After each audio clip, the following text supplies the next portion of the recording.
Dear students, today we'll see genetic influence of development of defects and diseases. That is unit 2 of genetics. This one I'll be dealing in 3 to 4 parts. So today we'll see first part, that is regarding conditions affecting the mother. The conditions affecting the mother, genetic and other health disorders. Second is maternal infections, congenital atopy, medications, drugs, chemicals, and radiation exposure, prenatal diet and food allergies, and maternal age. These are all the conditions which are affecting the mother, and we'll be seeing one by one. Genetics and other maternal disorders, genetic disorders. First is chromosomal anomaly. Chromosomal anomaly, as we have seen, that there are 23 pairs of chromosomes in each human being, and out of this 22 are somatic and one is reproductive. So trisomy 21. What is trisomy 21? Among the 23 pairs, in the 21st pair, there will be 3 chromosomes. It will be either 3x or 2x and y. That will be in the 21st pair. Trisomy 13 is that extra chromosome will be in 13th pair. 18 is it will be in the 18th pair of chromosome. Then sex chromosomal anomaly, like sex chromosomal anomaly in this Turner syndrome. That is either it should be XX or it should be XY. So in this case, that is only one X is there. One X or Y is absent. It is X0. That is Turner syndrome. Then Klinefelter syndrome. That is XXY. Will be three. The 3 chromosomes will be there. Then next is Mendelian inheritance. Mendelian is either autosomal dominant character or autosomal recessive. So autosomal dominant disorder, in this there will be heterozygous and homozygous.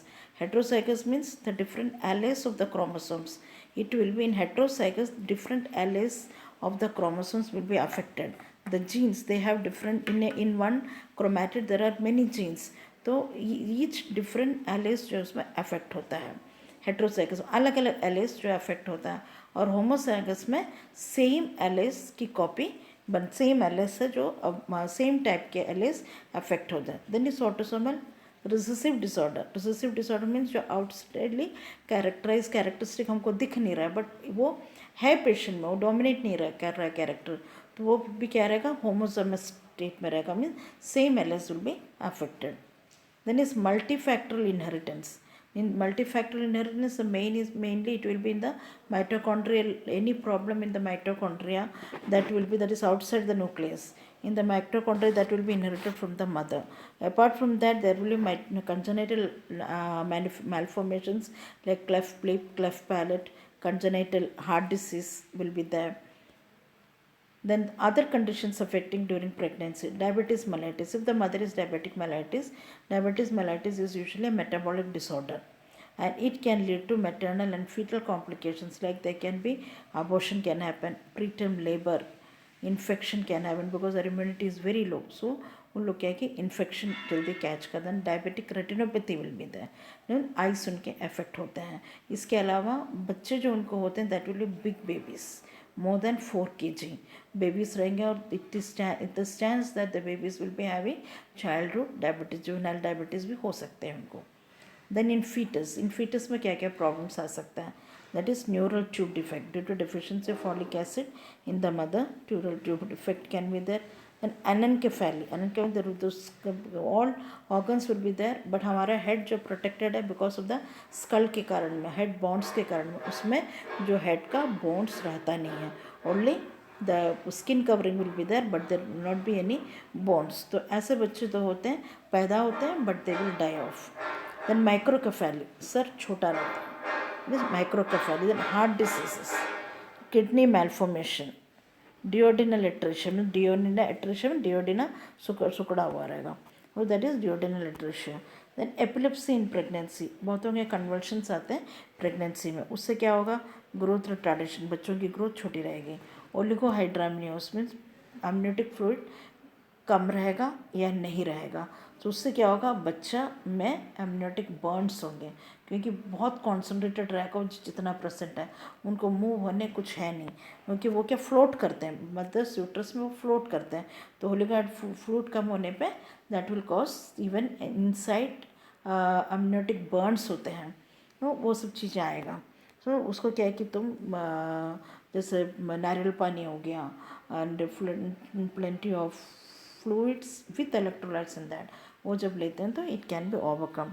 Pre eclampsia means mother को hypertension रहता है, convulsions आता है, तो वो condition जो है वो प्री एक्लेम्शिया बोलते हैं। लिम्फ डिफेक्ट्स, पैरों में हाथों में जैसे एक्स्ट्रा फिंगर्स हो गया, पैर मुड़ा हुआ है, डिफॉर्म्ड है, ऐसे डिफिकल्ट प्रॉब्लम्स उनके में आएंगे। फिनाइल कीटोन्यूरिया क्या है, एक कंडीशन है जहाँ पे प्रोटीन अब्जॉर्प्शन बॉडी से नहीं होता है।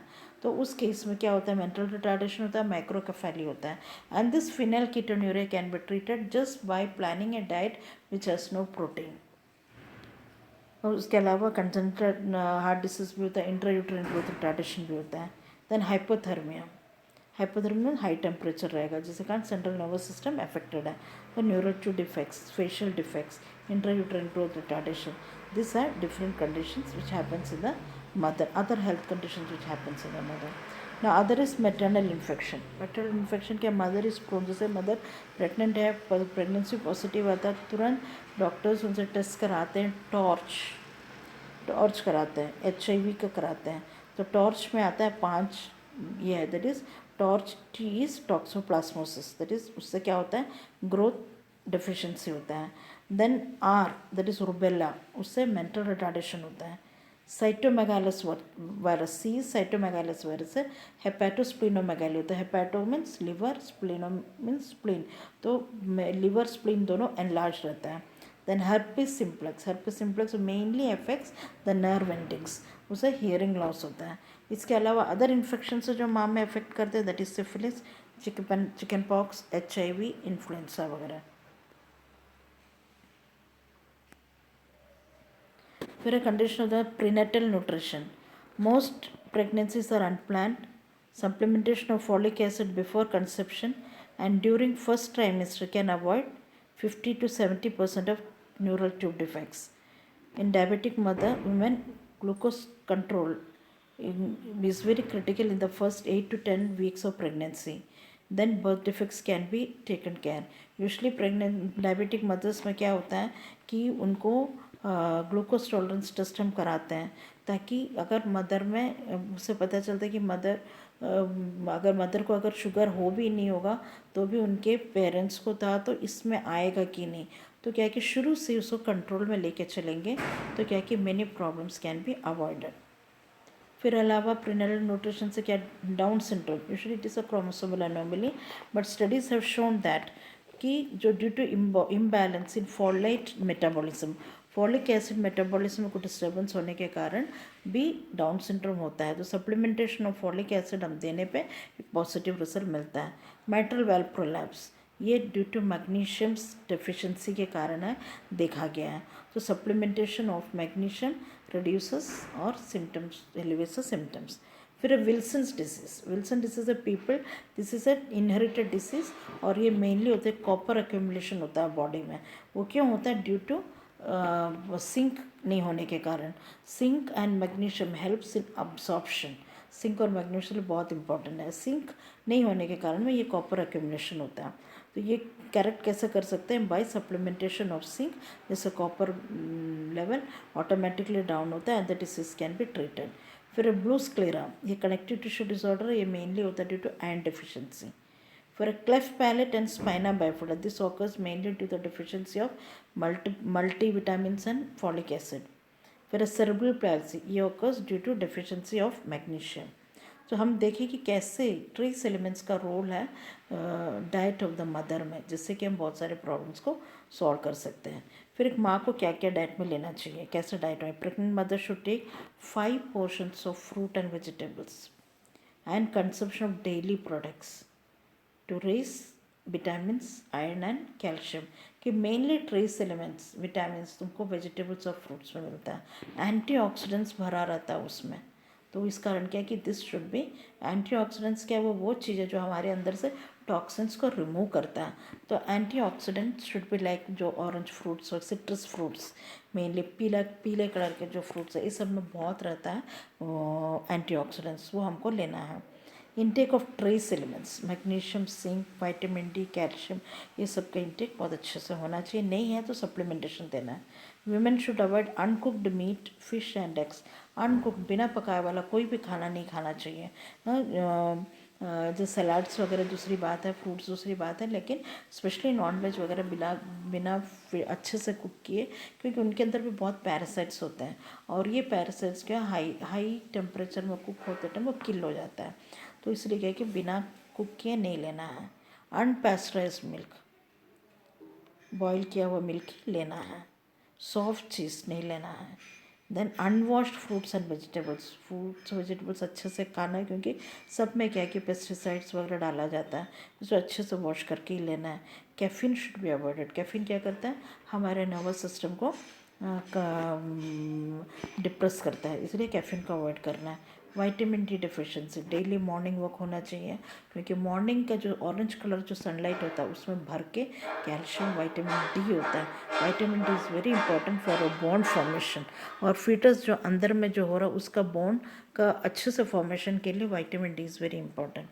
और विटामिन डी थ्रू कैल्शियम मिलता है। Vitamin A, embryogenesis and growth, embryogenesis embryo का ग्रोथ उसके लिए, और पूरा एम्ब्रोजेनेसिस पूरे पार्ट्स जो फॉर्म हो रहा है, हमारे बॉडी के पूरे पार्ट्स फॉर्म हो रहा है, लंग्स हो गया, हैंड्स हो गया, लिवर हो गया, स्प्लीन हो गया, पैनक्रियास हो गया, सब चीज़ जो फॉर्म है ना उसको एम्ब्रोजेनेसिस बोलते हैं, और ग्रोथ के लिए बहुत इंपॉर्टेंट है। फिर next is food allergy. Food allergy बहुतों को क्या है कि बहुत कई फूड से एलर्जीज होता है। ये एलर्जी क्या कॉज करता है, इम्यूनोलॉजिकली मेडिकेटेड रिएक्शन कॉज करता है। तो फूड एलर्जीज को इससे क्या होता है कि angioedema mean fluid collection whole body, तुम्हारा पफी आईलिड्स रहेगा, हाथों में स्वेलिंग रहेगा, फेस पफी रहेगा, वो सब जो चीज़ें एंजियोएडिमा, ईचिंग रहेगा, नोशिया रहेगा, वोमिटिंग रहेगा, डायरिया, स्टमक क्रैम्प्स, ये सब चीज़ रहेगा। This also can lead to anaphylactic shock. Anaphylactic shock is a fatal condition. इसके अलावा usually people have milk allergy रहता है, एग से एलर्जी रहता है, peanut, tree nut, seafood, shellfish, soya और वीट एलर्जी रहता है। फिर conditions of mother, maternal age, increasing age of mother can lead to risk like miscarriage। Mother का एज ज़्यादा होना, मिसकैरेज का चांसेस रहता है, कंजेनिटल अबनॉर्मलिटी का चांसेस रहता है, इनफर्टिलिटी बहुत हाई रहता है, क्योंकि जैसे जैसे एज बढ़ता जाता है ओवम का भी प्रोडक्शन, हेल्थी ओवम का प्रोडक्शन कम होता है, तो इसलिए क्या है कि इनफर्टिलिटी जेंट्स में भी स्पर्म के काउंट्स भी कम होती है और अच्छा वाइबल स्पर्म्स नहीं होते, इसलिए age is another important factor. Fibroids, hypertension, labour problems, labour में भी प्रॉब्लम्स, इनको नॉर्मल डिलीवरी नहीं हो पाता है। फिर प्रीनेटल मॉर्बिडिटी, बच्चे डेथ होते हैं, इंट्रायूट्रन ग्रोथ रिटार्डेशन। फिर conditions of mother, maternal drug therapy, mother को बिना इसका कोई भी ड्रग लेना नहीं चाहिए। पहले ये देखा गया था कि मदर ड्रग लेती है तो भी placenta use to act as a barrier, जिससे कि क्या है कि मदर में से कुछ भी चीज़ फिल्टर होके ही बेबी में जाता है, जो नहीं चाहिए नहीं जाता, लेकिन ये चीज़ रॉन्ग पाया गया है। तो drugs like anti convulsants, anti migraine drugs, ये सब कंजेनिटल डिफॉल्टिस कॉज सकते हो। विदाउट प्रिस्क्रिप्शन कुछ भी ड्रग्स नहीं लेना है। फिर इम्यूनाइजेशन अवॉइड करना है, टेटनस लेते हैं उसके अलावा कुछ भी अवॉइड करना है until unless prescription by the physician. फिर है substance abuse drugs, alcohol, tobacco smoking, marijuana, cocaine, opiates, heroin, ये सब को क्या है कि कंजप्शन नहीं होना चाहिए।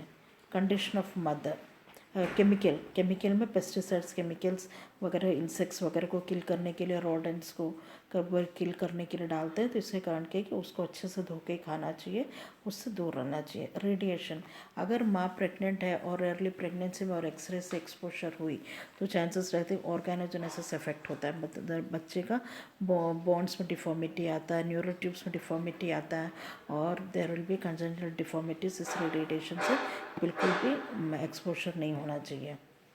समरी, हेंस एक्स्ट्रा केयर, हमने देखा क्या क्या चीज़ें, extra care and alertness during pregnancy, जो माँ का स्पेशली केयर होना चाहिए। इससे क्या कि हमको एक हेल्दी चाइल्ड मिलेगा, हेल्दी जनरेशन मिलेगा। और a complete balance diet and supplementation of nutrients बहुत सारे डिसीज़ को प्रिवेंट कर सकता है और हेल्थ कॉस्ट भी रिड्यूस करेगा।